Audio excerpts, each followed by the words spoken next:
Awesome. So this is what ERM, Ethics Review Manager, looks like. This is the work area, the main work area, and is the landing page that you will come to upon logging into to ERM. I'll show you how to log on just really quickly. Sorry, all of your beautiful faces are getting in the way. So you basically land on, this is the link page, right? So this is the login that is linked to in the manual, and also I would recommend that once you've found this page, either through Google or the form the manual, that you bookmark it, because it can go missing very easily. I'm just going to have to do some back end magic real quick. You will all create your own logins, but for me, I have to do a sneaky little back end login. So you would input your email address and your password. If you're a new user, you can click new user and register. So these are all pretty self-explanatory, I think. Just fill in the ones with the star next to them, and then you can go through, click agree to terms, feel free to read those, and then register. Once you've registered, it'll bring you to this page to log in. You click login, and this is where you end. So I'll start off just really quickly talking about the different sections of this page. So in this area here, we have a panel that allows you to create a folder and delete a folder. So folders are things that we typically use for sectioning applications. In other committees, we use them for separating out studies by phases and things like that. For you guys, you could use it for like a year. It's really easy. You can drag and drop things into folders as you wish. And of course, you can delete a folder by selecting from the drop-down and hitting delete. The other important things over in this field are create a project, obviously. So this is how you will initiate all of your applications to ECART. You click on create a project, you can enter a name. So for this one, I'll just say example 2, and you click the form that you need. Obviously, you're all pretty clear cut what you need to click on. There's only one ECART option for now. So you'd click ECART application form and then create. Sometimes it takes a second just because ERM can be a bit slow, depending on what everybody else is doing on the day. And it brings you to this, which is your homepage for an application. I'll come back to this in a second. I'm really interested in just going through the work area right now. The next button over here is delete a project. This one, you'd select whatever project you want to delete and then hit delete as necessary. Once you've deleted a project, it can't be retrieved, it can't be brought back. So really only do this if it's super necessary. It might be easier for you guys if you have projects that you don't know if you want to delete, or if they're just no longer necessary, to create a folder that can say inactive or whatever. And then you could drag, for example, this into there without having to delete it. It's there in the future in case you need it.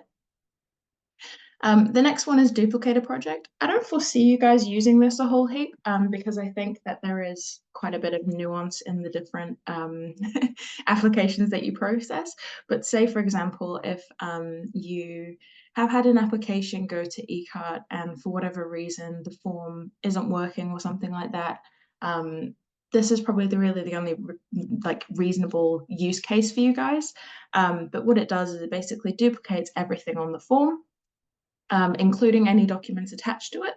And that is all of your answers, all of your written, so there's written fields, so all of the written fields will be duplicated, all of the tick boxes will be duplicated, everything.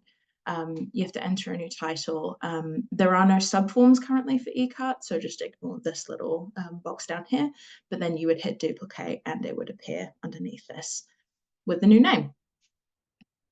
Move project is what I was just doing before. When you can drag and drop, you can also use this to move things around, just as a little extra little thing. Transfer is a function that I think would be really useful for you guys. Say, for example, and God forbid that you left your current roles. or if you needed to transfer it to somebody else, another staff member within your team. So transfer is the movement of applications from account to account. They have to have an email registered in ERM to be able to do this. So they have to have an active profile. And really importantly, once this is transferred, the other person has to accept the transfer. I'll show you this a little bit later, but basically you'll get a notification if somebody tries to transfer to you in this notifications tab here, and then you have to click into it and then click accept. This is all detailed in the manual as well, but I plan on going through it with you in a little bit. Moving on to notifications, these tiles here, these are referred to as tiles, are, I think, largely things that are going to be really useful for you guys in the long term. Notifications, obviously it's blank right now, but what this will look like, and I can show you an account that has more notifications in it in a moment. This will look like messages from the secretariat. So say if you forgot something and we've picked it up or you've picked it up, any correspondence in ERM back and forth between us will come here into the notifications tab. Same as when we validate your applications or invalidate if there's something missing, a notification will pop up in here. You can search for specific applications. So if you know the reference number on your end, which I kind of envision is the naming convention you'll probably use for your applications, or if you know the application number for ERM, so our application number, it'll appear in here, and you can search by that. You can also do received before and after, and you can display however many notifications you want.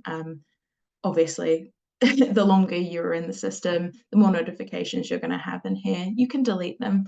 You can also mark them as read or unread and flag them. I will show you this functionality in a little while when I go back to the other account that I have that has a bit more substance on it. To go back, you can either click back to work area or this little work area button up the top. Signatures will largely not be relevant for you guys. It's one of those things that is pesky and I can't get rid of for ECART and is just a hangover from HDEC. But signatures you can ignore for now. Transfers, this is the other place that those transfer requests will appear. So they'll appear in the notifications, but they'll also appear in transfers. And this is a place where incoming transfers will land. So if you are being asked to pick up an application from somebody else, it'll appear in here for you to accept. I'll just go back real quick. Shared is any application that you have a role in. So I think one of the things that maybe it was Michelle brought up was that she was a little worried that she won't be able to share roles, so the ability to read and write and edit applications with other members of the staff that she works with. Shared would be where those things appear. So they'll appear, applications will appear as you are shared with them, as they're shared with you rather, and those will be applications that you can read, write, edit, or receive notifications on. They'll all be accessible through this area rather than your main work area. This is really reserved for the applications that you are the lead on and that you are the owner of. Obviously, project folders, it's pretty simple, all projects, and then whatever folder. I think you can't delete all projects. That's just a basic one. That's really just there to house everything so that you don't lose stuff in between the cracks, which is incredibly hard to do. Losing applications doesn't happen, but say if you filed it in the wrong folder and you think it's in there, but it's not, you can always go back to all projects and search the way that I said before. So you can either project title search, project ID search in here, and it'll bring it out. Cool. So I'll just let you look into, or take you into the first application example that I have. So this is what the application looks like upon first creation. You'll notice that this section over here, this actions panel, has changed a wee bit. There are now different things here. So there is a project tree. This project tree will show you all of the forms that have been submitted attached to an application. Again, for ECART, I only really foresee this being the main application, because at this moment we don't have any additional stuff required of you.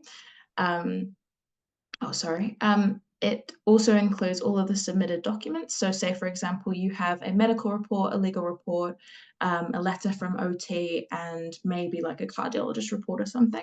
All of those documents that are attached to the application would appear here.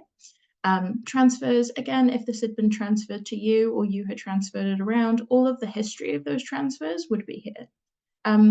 History, this is basically a landing place for all of the letters you receive, all of the actions you do on an application, any transfers, basically everything that's happened in the history of this project will appear here. So for example, it's been created. Once you submit, it would also appear here. It's a really good way of actually making sure you have submitted. I'll talk about that a little bit more later, but there can sometimes be a little bit of confusion around whether something has been submitted or not.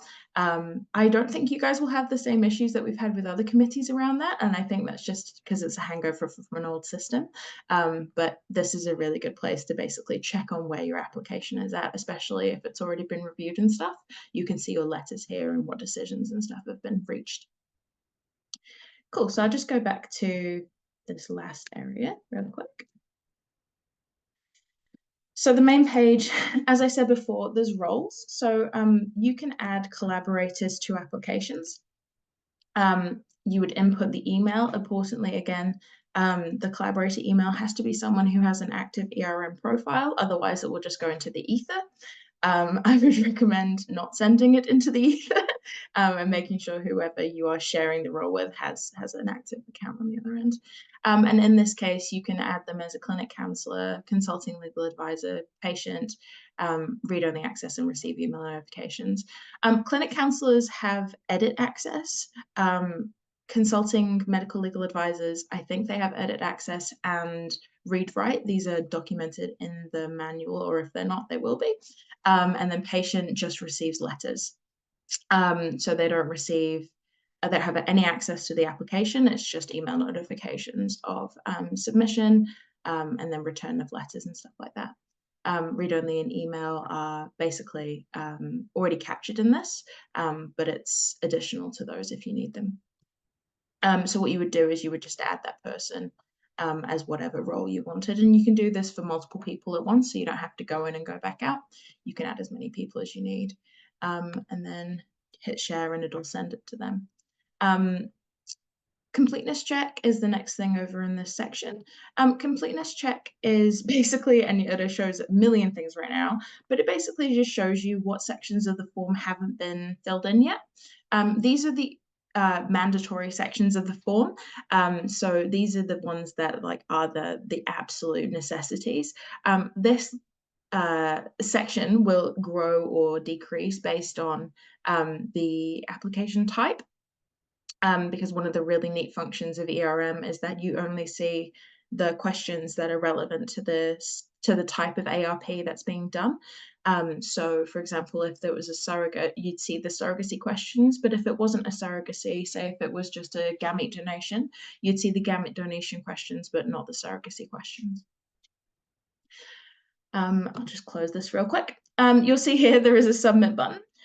Really importantly, you need to click that to submit the application. Sometimes, I know that sounds really silly for me to say, but we have had issues in the past with people not doing this and asking where their application is at. Luckily, we have a team that can look into the back end. So for example, like I'm doing this right now, I can log in using my account to look into the back end of it and just make sure you have actually submitted it. But that would be my first thing that you should check after you've completed an application, and it is in fact built into the completeness check. I can't show you in this application, but I can show you on another one another time. But if you hit the completeness check and let's say that all of this had been done, it would give you the option to submit. Once that submit has been done, either through the completeness check or the submit button, that button will disappear, which is a really good way of finding out whether or not it has been submitted. Same with the history tab, which is over here again. If it has been submitted, it will say it has been submitted. Just going back to here, view as PDF, you can view your entire application as a PDF. I'm not going to do this right now because it's a nightmare to generate, especially with like screen sharing. It just takes like a minute basically for everything to be compiled. But it is basically just the feed of everything that you've done. So if you needed to file it for yourselves, in whatever form, you could always just use the view as PDF function because it'll download it for you. And then you can file that away, and it includes everything in the application. It won't include attachments, but it will include the fields that show that there is attachments. So yeah, that's just something for you guys to use if you want to. Correspond. I won't go too far into this, but basically you can, oh, that's not right. You can message us and basically say, hey, something's happened, whatever, you know, like that's really for you guys to just keep in contact with the ECART team. Obviously, we still answer emails as well, but this is a really good way of just keeping everything under one umbrella, because this correspondence will just be specifically attached to this application. It's also accessible through this correspondence tab here in this navigation section. And you can hit new correspondence and type in there. Just by the way, I might not be able to change this, but don't be afraid if it says HDEC because it's still me checking. It's still myself, Elsie, and Kirsten will have access to that. It might just be something that we can't necessarily change because of the contracts that we have. Okay, I've talked a lot. Are there any initial questions before I go into the actual application form and what that looks like? A ton. Michelle? Not right now. I guess this is all fairly straightforward. I guess it's the compiling it, which I'm assuming is coming next. Yeah, how it actually works, because that's probably where I'll have a bit sure, more. But, yeah, I think this seems fairly straightforward. Yeah, the plan is the goal is for it to be as straightforward for you guys as possible. And I think everything that I've just gone through is detailed in the manual as well. So there are resources there for you if you need to look at something. And then obviously we're here to answer questions as needed on this stuff as well. Cool. Okay, I'll go into the application because you're all raring to go. So this is the application sort of like navigation bit here. You'll note that some of these sections are blue and some of these sections are like grayed out, they're black. The grayed out sections are sections that you can't currently respond to. And the reason they're grayed out is because they require answers to other sections to be filled in before they appear. So for example, if I start going into the application, and I say that this is a creation and use, and that there are intending parents, and there are gamete donors. And I say that the clinic reference is RF, and I go to the next page. This then opens up all of these sections here. So these are the things that you'd normally fill out. Ones that require duplication, things like that, are able to be duplicated. So for example, this is this is the form, right? This is the form you're already filling out. It's just online. I will just go back to navigate because that should have my last section. So you see, like, because I've answered the section 1, it's opened up the counselor's report and the joint counselling report, and also these responses. We'll talk about the responses in a bit, but it's opened up all the sections. And that's because now it knows how to formulate those sections, right? So because I filled in what these are, if I go to, I'm just going to skip ahead slightly because I'm sure you all know how to fill in these forms, you'll see that there are drop downs and sections where there are options. Any of these drop down sections will have an add another section so that you can have multiple. And that basically allows for example, in this case, I want an intending parent, and I also want an intending parent partner, and I also want a sperm donor, let's say that, right? This will create sections for all of those people for you to fill in, and it will also prompt the form later on to add those things as necessary relating to a sperm donor and an intending parent. Just a real quick question. Yeah, go for it. It says year of birth, and we used to put in the age. That's just a slightly different way of asking how old they are. Year of birth? Yeah.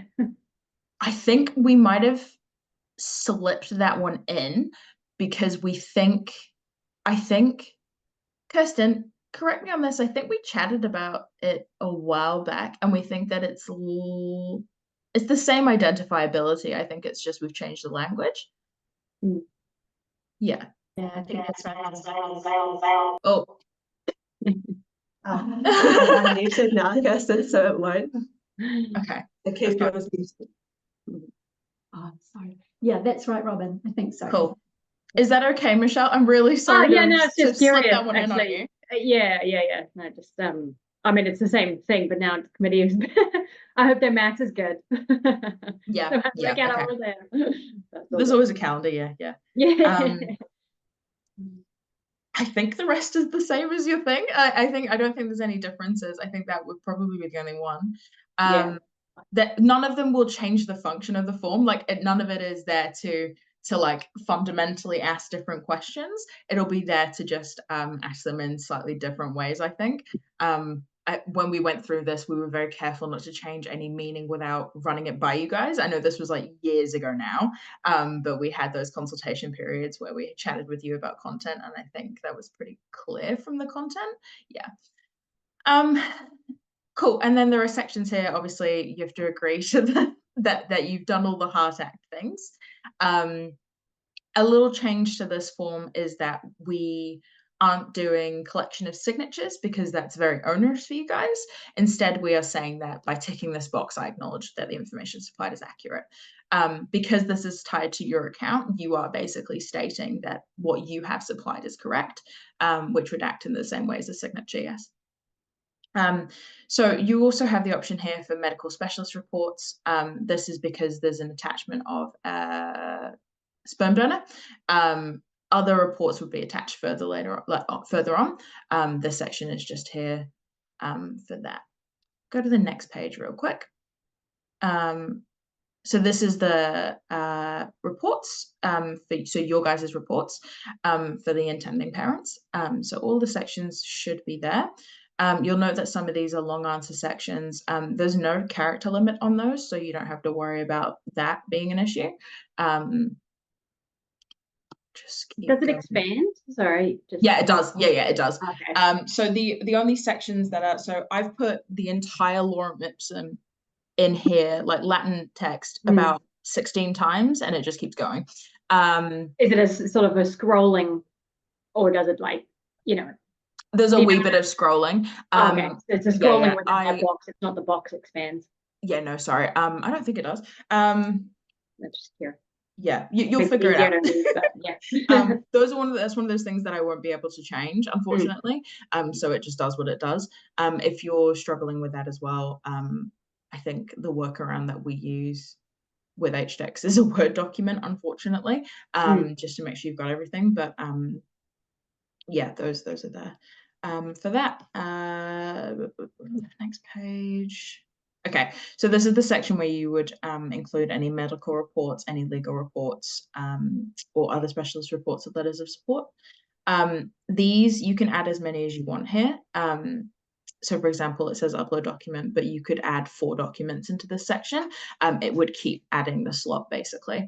Unfortunately, ERM only allows you, and we're trying to get this changed, it only allows you to upload one document at a time, like per upload. So for example, if I click upload document and browse, actually I probably shouldn't do that. It's fine, it opened up minutes. But if you browse and go into something, you can only click one report to upload at a time. With uploading documents, there are version dates. Does somebody have a question? Can I just ask a question? Sorry. Yeah, go Nick. About the medical and the legal reports, is that just the old medical report? Yeah, so okay. I think we had a chat a year ago or so forgive me if I'm a little hazy on this, but we had a conversation around what would be easiest for you guys, and the kind of consensus was that you reaching out with the form to the legal advisors and the medical advisors and getting them to fill out the form and then putting it in as a PDF would be significantly easier than getting them to log into ERM. Yeah, right. Yeah, so these are just you can upload any type of document you want. So it could be a PDF, it could be a scanned like PNG, it could be a Word document. But I think we'd had a discussion that was going to be easier for you guys. Just the report we've been using. Yeah, just the same form, and just for whichever section you need, basically, if that makes sense. And just back to the first page, so does that mean we don't need the medical director's sign off on the reports anymore? No. Okay. Yeah. Thank you. No, that's okay. The way that we talked about it was that we would have to reach some kind of consensus on you providing like your date and tick box as being sufficient to say, yes, I am acknowledging that this is something under my responsibility. With medical directors, what you can do is you can add them as a collaborator to the thing so that they are against it, so that they're part of the application.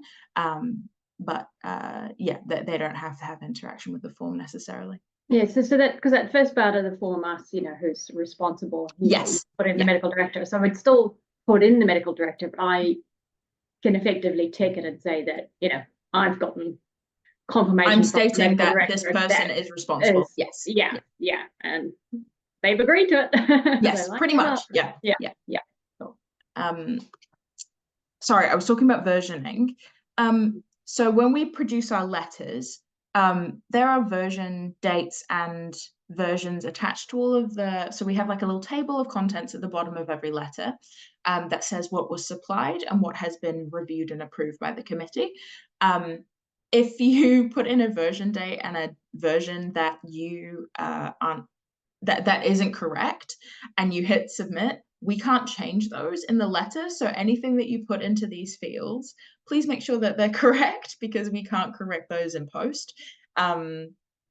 It's just one of the things that the system does, is that it will take this as gospel, and it will carry it forward in perpetuity. So if you are going to use version dates or versions, please just make sure that they're consistent. Cool. I think Can I just ask with that, say I did upload a medical report there, and subsequently information had changed, and I wanted to replace the report. Can I delete? Yes, you can. Yeah. Or so is once is it better to upload a second one and say this is version 2 and like that's the version you use? It's up to you. Personally, the version control stuff is not mandatory for a start. So I would recommend using it for your own sanity to note that. So for example, if I uploaded a document and it ended up not being correct, and so I had to upload a second one, I wouldn't say that was version 1 still. I would note that is version 2, but I would delete version 1 because version 1 is no longer correct, if that makes sense. Cool. Yeah. And then just go on like that, and that's more just version control for your sanity rather than for because to us it doesn't really matter, right? On our end, it's nice to have, obviously, so that we can see that we do actually have the correct versions of stuff compared to what you think is there. But for us it doesn't matter so much. It's more for your filing purposes. Once you've uploaded all of these documents, and you can delete another quick question. Yeah, go for it. It says they're now legal reports, but legal reports aren't required for this particular type of application. Is it going to stop you from so that's just a field that's there for every application? So just So it's not They're a not compulsory- mandatory. Yeah, okay, cool. Yeah, they're not mandatory. Yeah. None of these fields are mandatory. They are there because the way that it works is just slightly different for attaching documents. So I kind of have to bulk. I have to make sure everything's there, type. available, but you don't have to do it. Yeah. Yes, Cool. yeah. So none of these are mandatory. They're just there because they have to be in the system. It's just a nuance. I might just really quickly show you. I'll attach something that doesn't matter. Version date and version 1, and I'll upload that. Once it's uploaded, you'll see that you can download it. So for example, if you've lost that document and you don't know where it is and you need a copy of it, you can download it here by hitting download, and that'll just put it up in your little downloads bar. Failing that, you can delete it and it vanishes like that. So I would recommend obviously having a copy before you delete something, because it's gone. And there's no way to retrieve that on our end. You'd have to retrieve it on your end. And the next page. So these next pages, this page here and the one following, those two are both not mandatory sections. They are sections to be filled in if you have been given a deferral. So if your study is deferred, or if your study is approved subject to conditions. So you would only fill these in. You'd only tick these if it was one or the other. And I really, really need to stress that you need to tick the correct one. So for example, if you have a deferral, click the deferral one. Don't click the approved subject conditions because they will go down different pathways on our end. We can fix that. It's just easier if you click the right one from the get-go, obviously. I'll show you how this works. So say your study is deferred. The application will be sent back to you. You'll see that once you submit a form, it kind of locks itself so that you can't add any more edits unless it's sent back to you. So we can invalidate things or you can withdraw things, applications, and those will get sent back into your thing unlocked. Or once you have had your application reviewed, it will be sent back to you unlocked if you have one of these options. So if you have a deferral, or if you have a decline or a approved subject conditions, it will send it back to you and allow edits. So say if it's deferred, you would click respond to deferral, and then it talks about what happens and stuff, but you would then attach documents as requested by the committee, and you can also change other things in your application as requested by the committee to then go forward. And then once this is done, you would resubmit. So hit the submit button again. Does that make sense? Sorry, that's quite a complicated process. That's right. So just so it comes back to you, and so the whole application is now open again. So I can go and change question 3.17, and is it obvious to you that that's the question I've changed? Yes. You know, because now the committee's presumably getting the whole application again and go, oh, well, did you answer? Yeah. Like, is it clear like which sections of it has been updated so they don't have to review the it is, but they still should review the entire thing, especially for deferral, because it's going obviously back to a full committee meeting. The approved subject conditions, we recommend on our end that they read through it anyway, but it does highlight sections that have been changed for the committee. And obviously, I think in most of these cases, almost entirely, from my experience at least, it's things like, we just want this letter attached, or we want some assurance that this is the case. Rather than so realistically, the uploaded document is the thing that they're going to be looking at mostly. But before we're assigning them to the committees anyway, their secretariat will look through these and make sure that everything is actually attached and sent and the correct date and stuff. Did you have a question, Nikki? Yes. So how does it work? So when we do the ECART reports, there are two counsellors. Yep. And obviously one counsellor is working with the intended parents and the other one's working with the surrogates, for example. And you both have counselling reports, and you both have doctors' reports, and you both have legal reports. Yep. So how do you kind of like, do you both So work on the same document you would together, add them or does as one of you kind of collate all the information and just send it all at once? You could do it either way. You could both be collaborators on the same application. So you could both be people working on the same form. One person would have to be the project owner, and the project owner is the only person who can submit a form. But both of you could at the same time, literally at the same time, be putting things into the system in different sections, and it would work fine. Okay. Yeah. So for example, if you were counselling the intended parents, but the other person was counselling like gamete donors, for example, you could both be filling in independent sections in the same form. You would just need to add them as a clinic counsellor to the roles, so as a collaborator to the form. Does that make sense? Right. Kind of, yeah. I think okay. I think in practice you'll get it. I think so does one person kind of start the form, yes, and then you add the collaborator on, and then you're both able to access it? Yes. Yep. Okay, cool. Exactly. Thanks. No, that's fine. Are there any other questions around that? No? Is that okay? Yeah. Sweet. Unfortunately, I can't make one of these disappear once you've selected the other. So just don't click both, please. You can unselect things as I just did. And if you do end up clicking both, it's not a big deal. We can always just send the form back to you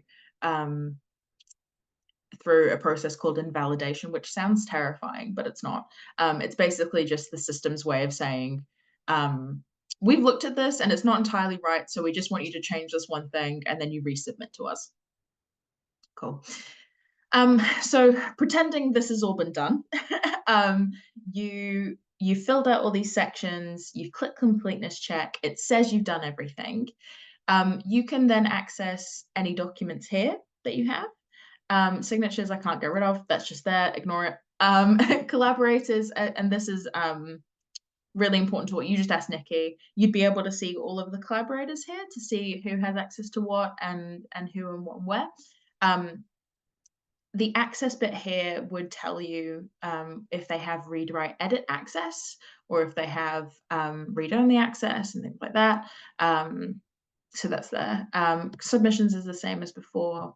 Correspondence, again, that's how we're going to talk to you. If we do invalidate something for missing information, we would talk to you here about it.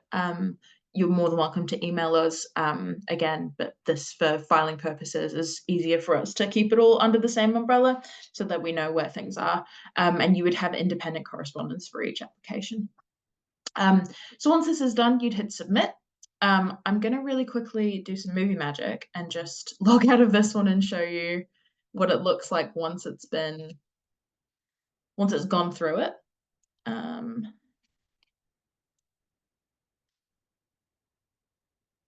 So this is unfortunately broken. Sorry. We had to push an update yesterday so that certain things went live, and it's made a couple of things invalid. Let me just really quickly do this. So this is a beta tester account, as you can see up here. Because it's a beta tester account, I can submit without having to do anything. You guys won't be able to do this. So don't follow what I'm doing right now.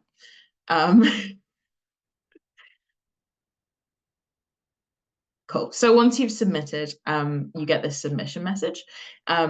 Ignore this first section. This is just a landing page for everybody who uses ERM. Your important part is if you've submitted to ECART, and it goes through just little bits here. And that's what it looks like.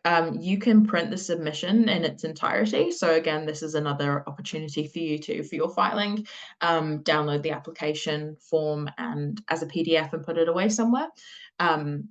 Once you've done this, it basically just opens another file and lets you do it. I'm going to close that because it's a nightmare. And I'm going to go back to my project. So you'll see now that this is submitted. I can go into history and it says the form has been submitted. that's, again, the best way to check that it's been submitted. You'll note as well, now that I'm in this application, that there is no submit button. There is no check for full, like, completeness, none of that. But there is a recall application button. This button is really important. Sorry, I'm just going to check on the time real quick. It's 10:46, great. This recall application button is, so say if you have forgotten something, or you've missed something, like a report has come in late, or there is an addition to a report, or you've realized that you have answered a section incorrectly, like anything at all, you can recall this application.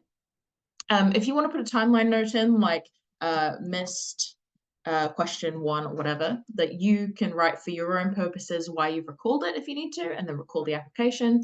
And this will pull it out of whatever step it's in, and bring it back to you to edit.